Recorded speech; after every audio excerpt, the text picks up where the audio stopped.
already looked at the message, so he should be getting ready to come in probably. Let's see. Go to my Facebook page. And here's Chase Holland. Hey, bud, you can hear us? Yes, sir. Can you hear me? Yep, good and clear there. Good deal. All right. Where are you at? The Burwells? So I'm at home currently. We went home for Easter. Oh, okay. Let's see. Brooksy, you got us? Hello. Oh, all right. You're here too. Okay, we got you guys. Good sound. Guys, I got Austin Traver with us also. He won our Hornet feature. It was his first ever win, so I brought him on to come on the show with us too. Thank you. So, all right. Looks like I'm going to share this to the Peoria Speedway page real quick. And then we'll be ready to go. Share.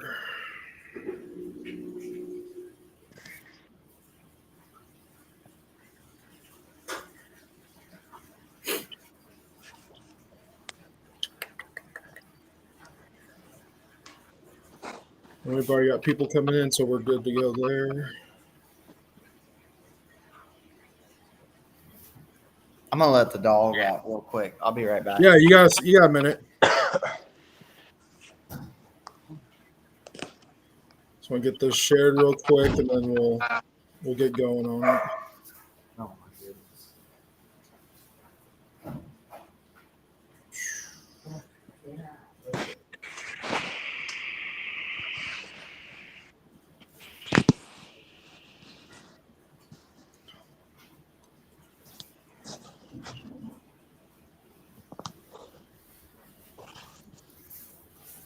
There should be a link on here or a spot on here where you guys can see all the comments also that come through.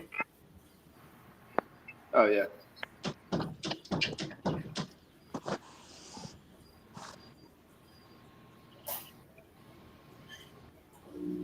So what I use the Restream app for this, and it's actually pretty handy actually. All right, guys, welcome to the Peoria Speedway live show. I've got with me tonight our Gary Cook Jr. Memorial winner, Chase Holland. We're going. I've got Stephen Brooks. Hello. And then our Hornet feature, first-time winner, Austin Traver. How's it going? So we're gonna talk to Chase real quick, then we're gonna watch the last 11 laps of that modified feature because that feature is by far the best feature I've seen at Peoria Speedway ever, and I grew up at that racetrack.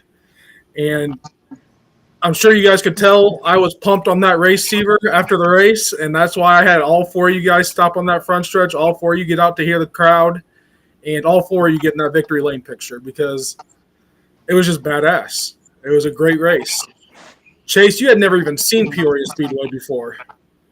No, sir. I'd only watched videos on YouTube of Jason Fager and Summer Nationals races there.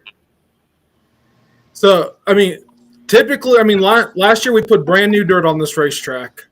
Actually, it was at the end of the 23 season. We got one race on it in the 23 season, and last year was all a learning curve for us. Cody and Jay, they busted their butts Friday night. They didn't even water that racetrack. We wanted to see how much rain we were going to get. And then Saturday morning, Cody was there like 6:30 in the morning getting that thing ready to go. And it looked like it paid off because all we really did was Mr. Bar the marbles just to keep blowing it off to where it gave you guys a good slick racetrack. And Brooksy, you always tell me, make sure you guys lose the water truck keys because you love Peoria slicked off. So, Oh yeah. No, she was about perfect on Saturday for sure. but Chase, what was your thoughts on it for your first time there? Man, I thought it was awesome. I was kind of nervous at first because, like I told Brooksy and Josh Harris, like I'm not really a guy that can be patient enough to run the bottom. So seeing that place without a cushion, I had my doubts, but you guys had the crumbs watered up just enough that it allowed us to run the top around that place pretty good. Yeah, I mean, Brooksy, I mean, you've been coming to Peoria since you started dirt racing, since you transferred over from asphalt to dirt. You've been coming since then. And at least once or I mean, you get down there what, maybe two, three times a year, maybe. Yeah, I know there's the nights that we ran there with you guys. I can remember 2 other nights where it was like that. There was one night where it was me, Lucas Lee, and somebody else ran about 3 or 4 laps, 3 wide.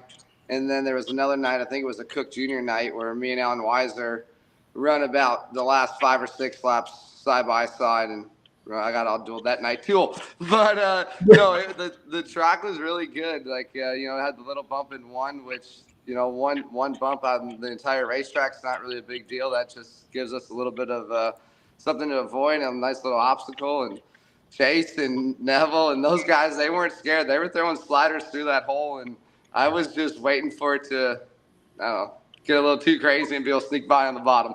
Yeah, you were glued to the bottom, and you never ventured up to the top in your TikTok or Snapchat. It was you said you just got scared to go up there, but yeah.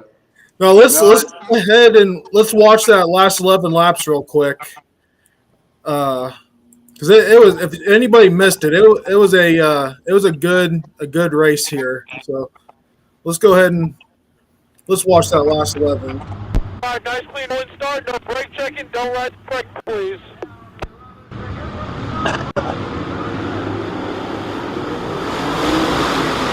If you guys want to comment anything while this is going on,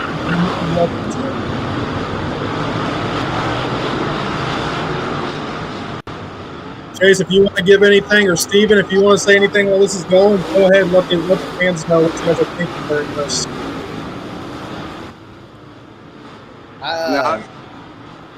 Go ahead. I was just watching the show when Mike started throwing these big sliders on Chase. I was like, oh man, here we go. And so that's what I was saying. It was right there. Chase threw that slider right back to that hole, and that's what I was like these guys are crazy. Yeah, when he started throwing sliders, I really wasn't prepared for that. Not anything against Mike, but I just hadn't seen him the whole race, so I thought it was Neville. At like as soon as he threw it, I was like, "Whoa, where did he come from?" And then after he started throwing them, I was really nervous at that point because I knew Neville was fast, but for Mike to be challenging me like that, like I knew it was going to be a problem. And then after we really started going good right here, like I saw the 5 car, and I was like, "Wait a second. That's Brooksy down there." Yeah. I think the next lap is when it gets pretty interesting between Neville and Chastain. Watching it live, it's always so different. You watch the video, it seems a lot slower. I think it's just mostly just a racing deal, and guys trying to change lanes, and 4 guys trying to race for the lead. Maybe it's the next one here when they kind of get together.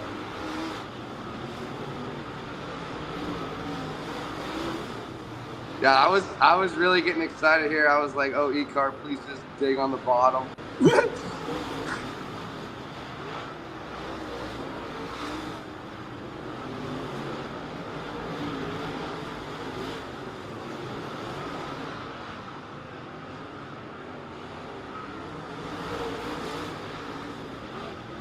Yeah, Chase, I think on the last lap, you dived to the bottom to protect the slider, which about almost cost you. Yeah, but with 2 to go, or maybe it was a white flag, like Neville had he attempted to slide me and just barely left enough room, like kind of ruffled me up down the front stretch. And then at that point, it's like he's got me right where he wants me. So like, do I just blast the top and let him throw the slider and try to play defense on his slider, or do I just try to protect the whole racetrack? And it was we were very fortunate. We were very lucky to be able to. Yeah, right there. Yeah, that's what I was thinking. I might be like in the perfect spot. I was personally kind of hoping you were blasting the top and Neville was going to throw the big bomb on you. That's where I was thinking it could have got good for me. Yeah, and right there, like, do you like block the bottom and give him everything up top? Like, how do you protect that? That was what was going through my mind. Oh yeah, no, that's one of the worst things I think when you're leading. You get that kind of that sit and duck part where you just don't know what the guys behind you are going to do. And I think you ran the top most 2/3 of that race. So just to go down that bottom that one time is always tough too. For sure. Quarter panel report. I don't think you had any quarter panel damage till coming to the checker, did you? No, I didn't, and I kind of wonder if he wouldn't have gotten to the back of me right there, if maybe that would have gave him that extra bit, to end up winning the race. Like I don't know. Let's see. How do I? There it is. There it goes. Okay. Yeah, that was. Even watching it still, I get pumped up over it.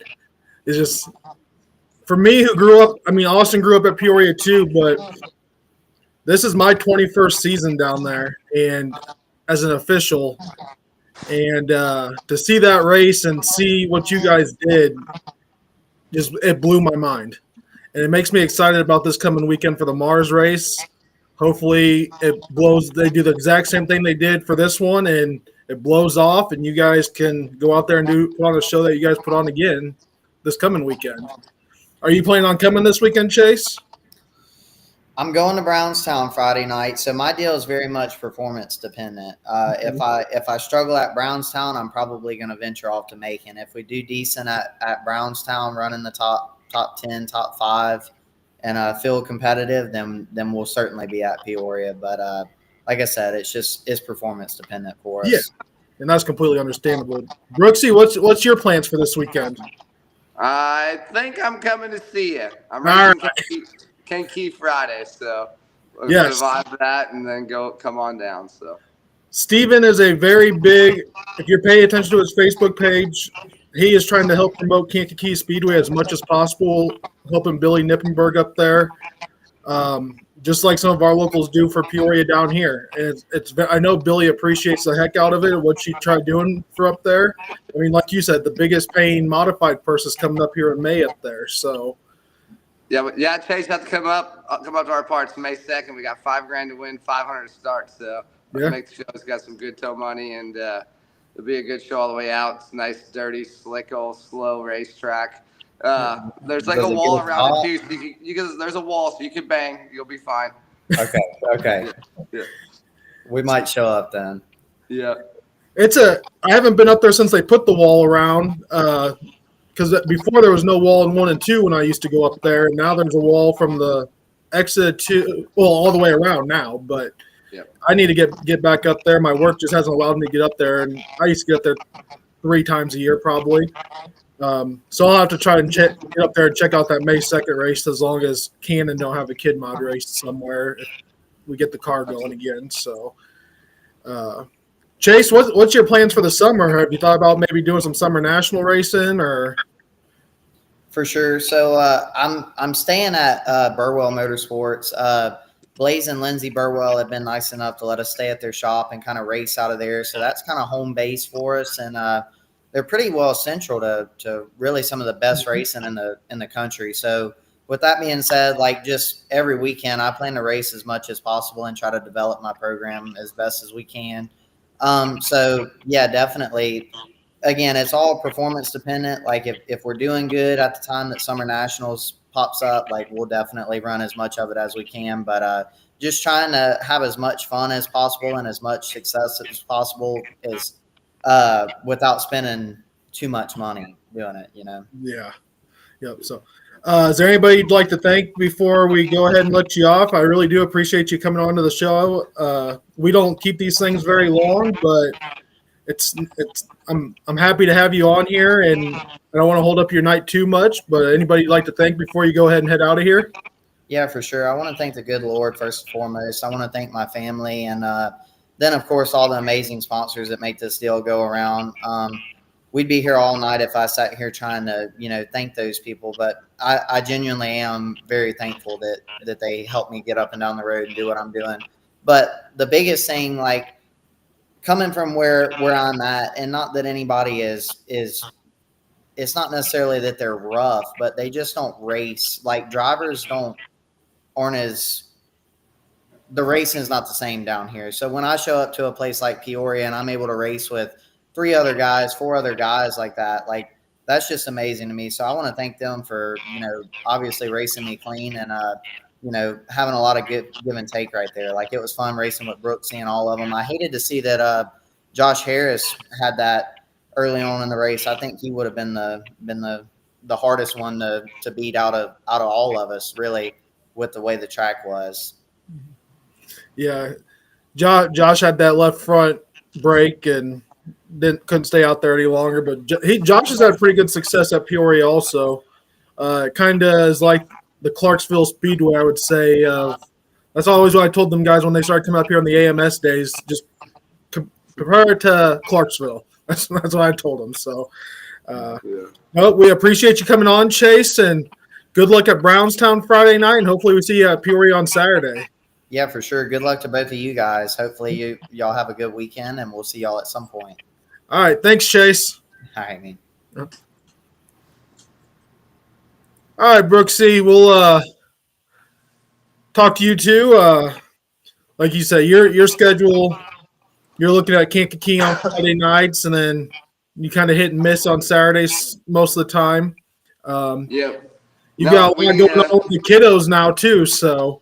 Absolutely. I was just thinking it's about time to go feed the baby. So yeah. that's a big factor in my whole schedule these days. But it's I'm gonna write a book. It's gonna be called Racing in Your 30s, how it's so much different than racing in your 20s. And one day we're not out drinking and partying like we were 10 years ago. Yeah, exactly.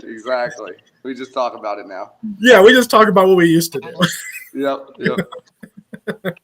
All right, Brooksy, thanks for coming on and doing this with us. Anybody you'd like to thank before you head out? It's the same deal. I got to thank my wife, my dad, my mom, my number one crew guy, Zach. He does all the hard work. And I look at the car now. We went through 2 noses on Saturday night. So Jason was making fun of me a couple of weeks ago if he was still on here because I was Snapchatting. We were pre-building noses, and now we know why. So, but yeah, no, we'll be back down in Peoria a lot. Appreciate everything you guys are doing in that place. It's a long way from the Peoria it was a couple years ago. I think, unfortunately, the place has a rap that it doesn't deserve. The track's way different. It races great. It's wide. It's slick. It's slow. It's smooth. If I'm approving of it, most people probably should like it. So hopefully you guys get a whole bunch of cars this weekend and see the grandstands packed again and see people keep supporting you guys. Yeah, 102 cars Saturday night, and the late model checkered flag fell at 10:28, and most of you guys were already, by the time I got back there, a lot of you guys were already gone. So yeah, no, we snuck out pretty quick and was headed home, and I think we're still home by midnight. So that's a win when we're a couple hours away for sure. Yeah, and if you are not this weekend because Mars pays and checks, but if you are a driver that comes to Peoria, a good thing about Peoria is we pay in cash. Absolutely. Exactly. All right. See you All guys. right, thanks, Brooksy. All right, now we got Austin Traver in. Austin drives a 37 Hornet. He went up and he was a clean sweep this weekend, actually. He won the heat race and the feature, picked up his first career feature win. Austin, give us a little backstory on you. And you are a, what is it, 3rd-generation driver? Did your grandpa race too, or was it just your dad? My grandpa raced too. Yep. So give a little backstory on you and the family, and let the fans hear about it, and then we'll talk about Saturday. Oh, well, my whole family races pretty much. Been there, Peoria Speedway, my whole life. I was actually at Peoria Speedway the second day after I was born, so been there a while. Yeah. Yeah, his brother Dakota races a B. Well, both of his brothers ran B mods with us, Dakota and Brandon. Yep. Dakota's got quite a few feature wins at Peoria. Brandon, he ran a Hornet for a little bit too before moving up. Nope. Didn't he? No, Nope. He didn't? Okay. I thought he did for some reason. No. Yeah, Austin picked up his first one. Car looks sharp this year. Is it the same car as last year? Or? Yep, same exact car, same motor, same everything. Besides, a few suspension parts. Yeah, I was telling Austin, I said if I was in your shoes Saturday night, I would have been in tears in victory lane because all of us lost a good friend, but you lost your cousin. Yep. And that was the first race without him at the racetrack. Yeah, we've had practices, but that was your first race without him there, and you went with a clean sweep on it. And then it was on Gary Cook Jr.'s memorial also. I would have been in tears if it was me. You said you were very close. Yeah, it was. Yeah, he's up there definitely. He definitely took the steering wheel Saturday, that's for sure. I mean, it was a smooth race. You hit your marks all night. We were talking. The race started and the pole sitter went before the start zone by quite a bit. The flagman made the right call on what to do there. I'm letting the flagman step in and make more of his calls because he is in control of that race up there. And if he sees that start's not good, I told him to call it. Last year I helped him with that. This year I want him to step in and do more of it. So, if Kenny wouldn't have jumped that start, I probably wouldn't have won that. Kenny's just too fast when he gets out front. Yeah, Kenny is a very, very good Hornet driver, and it doesn't matter if it's Peoria, Spoon River, Lincoln, Jacksonville, Kankakee, anywhere that 24's at, he's got the chance to win it. Yeah, definitely one of the cleanest Hornet drivers too. Yes, because I don't think anyone else would have been behind me that whole race and not moved me out of the way. Exactly, and that's where Kenny has such the respect factor across the whole state of Illinois. And even, I mean, if he was entered to that 100,000, I mean, he'd probably run it the same way, honestly, if he was. Oh yeah, for sure. So, Austin, who would you like to thank in all this to get you? Well, start out with, I'd like to thank Jordan Hamilton. He's helped me out a lot over the last few years. Definitely helping me get faster. My sponsors, all my sponsors, my friends, family, just thank everyone.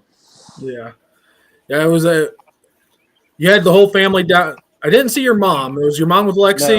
No. It was too cold for majority of them. Yeah. I didn't know she was at the house with the new baby or if. Yeah, I think they're out taking pictures of the new baby for Easter. Yeah. Pictures. Yep. So, you're going to be looking to make it 2 in a row this weekend and take home the Gary Swibel Memorial check, and along with the 30-pack of Busch lattes that Cole gives the feature winners. So, it'd be pretty cool if I can win 2 in a row. Yeah. So, all right, Austin. Well, thanks for coming on tonight and talking with us. I wish you the best of luck this coming weekend. Thanks for having me. Not a problem. Congrats on the first win, man. I was you. freaking proud of you. I was. So, all right, bud. We'll talk to you this weekend. Yep. All right. Thanks. Yep. Bye. All right, guys. So that was Chase Holland, Stephen Brooks, and Austin Traver. Like I said, Chase Holland picked up the Gary Cook Jr. Memorial Modified Feature win. We showed the last 11 laps of that feature. Excellent racing. Austin Traver picked up his first career win in the Hornet division. Our other feature winners were Braden Keller in our B mod class, Caden Braymeyer in our kid mods, Blake Woodruff in our street stocks, and Tommy Shepard in the UMP late models.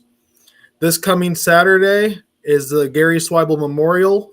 It's $5,098 to win the Mars late models. We have a $500 fast time award.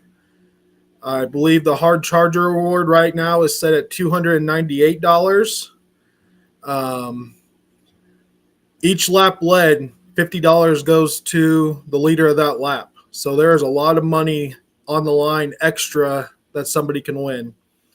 The Mars Modifieds pay $2,098 to win with a $250 fast time award.